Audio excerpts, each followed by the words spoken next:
तो इसमें जो है देखते हैं हम प्रतिस्थापन अवक्रिया से प्रतिस्थापन अवक्रियाओं का जो है रिएक्शन लगभग 8-10 कर चुके हैं, 10 या 12 हुआ है तो करवा चुके हैं। इसमें था दरअसल ये हमको SN1 और SN2 के अंदर ही हमने वो रिएक्शनों अवक्रियाओं को कराया हुआ है।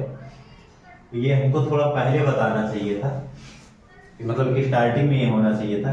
ये लास्ट में आ गया है, अवक्रियाएं सारी हो गई है तो अभी कोई दिक्कत नहीं है। जितने भी हम रिएक्शंस किए, चाहे वो सिल्वर साइनाइड के साथ अपक्रिया हो, सिल्वर नाइट्राइड के साथ अपक्रिया हो, या एल्किल हैलाइड के साथ अपक्रिया हो, मार्केप्टाइड के साथ अपक्रिया हो, ये सब जो है SN1 और SN2 के अंदर में ही आने वाली प्रतिस्थापन अपक्रियाएं हैं। इसमें है SN1 और SN2 दो प्रकार की अपक्रियाएं हैं। तो ये एक आणुक SN1 जो है ये एक आणुक अपक्रिया है, मतलब अपक्रिया के दौरान इसका एक अणु भाग लेता है। और इसमें ये द्विआणुक अपक्रिया है, इसमें अपक्रिया के दौरान यौगिक का 2 अणु भाग लेते हैं। हाँ? अब इसमें आगे है, ये 2 पदों में होने वाली अपक्रिया है। SN1 जो रिएक्शन है ये 2 पदों में होने वाली अपक्रिया है, और जो SN2 है ये एक पद में होने वाली अपक्रिया है। जैसे इसमें स्टेप 1 स्टेप 2 ये होता है। मैकेनिज्म भी इसमें दिखा देते हैं, इसमें डायरेक्टली हम एक लाइन में रिएक्शन हो जाता है। जो क्रियाशीलता का क्रम है, एल्किल हैलाइड का हो या कार्बन का हो, तो इसमें जो तृतीयक हैलाइड होता है, तृतीयक हैलाइड किसको बोलते हैं? तृतीयक हैलाइड, यहाँ इसको मिटा के यहाँ पे दिखाते हैं तृतीयक हैलाइड। तो जैसे एक कार्बन है, इसके साथ 3 एल्किल ग्रुप जुड़े हुए हैं, ये तीनों क्या है?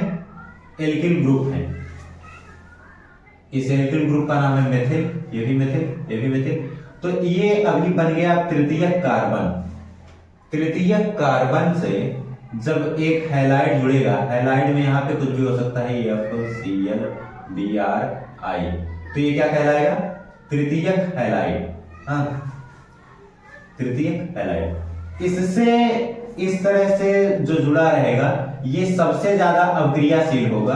हाँ, इससे कम अवक्रियाशील होगा सेकंड स्टेप में द्वितीयक हैलाइड, मतलब सबसे ज्यादा क्रियाशील तृतीयक हैलाइड होगा, और उसके बाद कौन होगा? उसके बाद द्वितीयक हैलाइड होगा। द्वितीयक हैलाइड का मतलब है एक कार्बन से 2 एल्किल ग्रुप जुड़े हुए हैं, तो ये तो अब कहलाएगा द्वितीयक कार्बन। और इसी द्वितीयक कार्बन पे ही जब हैलाइड हैलोजन जुड़ा हो या Cl Bri कोई भी जुड़ा हो तो उसको बोलेंगे द्वितीयक हैलाइड।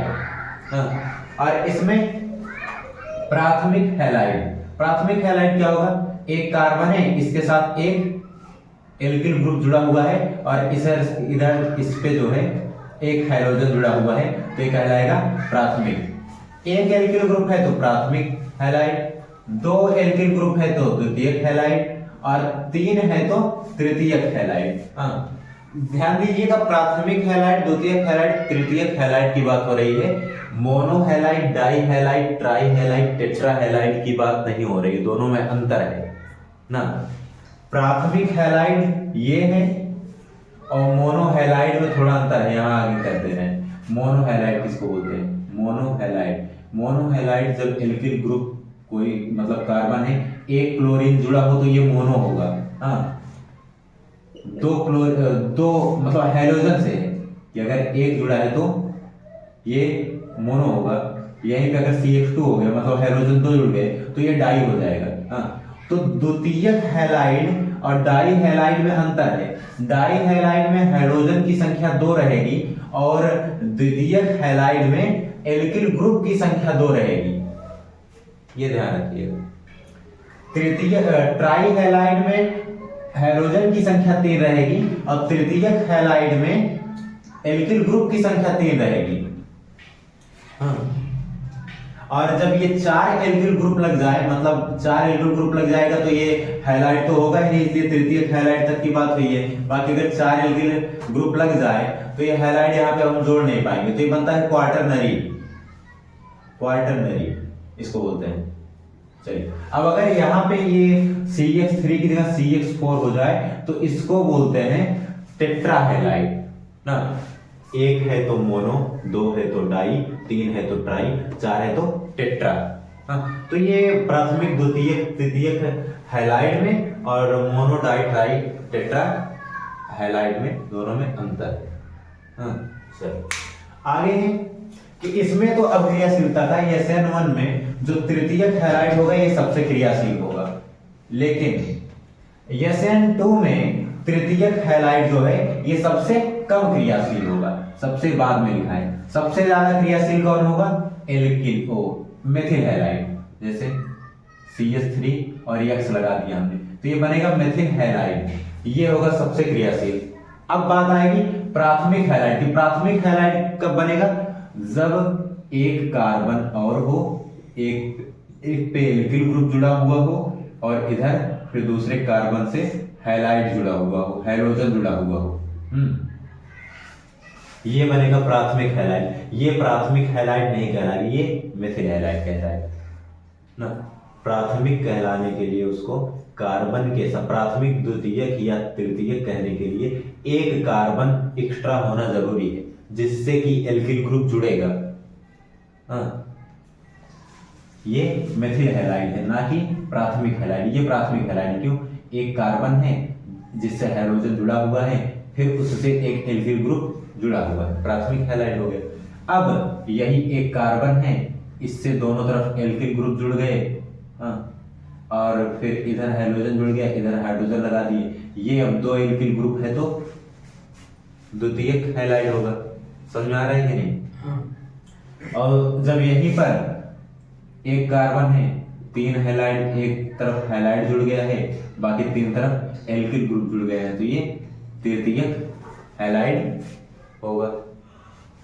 अब इसी में ये हो गया। हाँ, तो ये जो क्रम है, मेथिल हैलाइड सबसे ज्यादा क्रियाशील होगा, प्राथमिक हैलाइड उसके बाद, फिर द्वितीयक, फिर तृतीयक या मेथिल हैलाइड हम बात करें, ये इसको हटा दें तो प्राथमिक हैलाइड सबसे ज्यादा क्रियाशील होगा किसमें? SN2 में, जबकि SN1 में प्राथमिक जो हैलाइड है ये क्रियाशील कम होगा। तो अब पीछे कुछ रिएक्शंस भी कराए हुए, जैसे विलियमसन सिंथेसिस करवाए थे, विलियमसन संश्लेषण, तो ये भी जो है इसी का पार्ट है।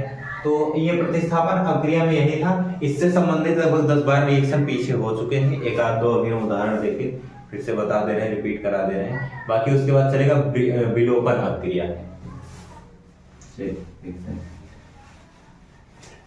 एक ले रहे हैं, जैसे हम एथिल ब्रोमाइड ले रहे थे बार बार, तो एथिल ब्रोमाइड ले रहे हैं, CH3 CH2 Br plus NaOH। Sorry,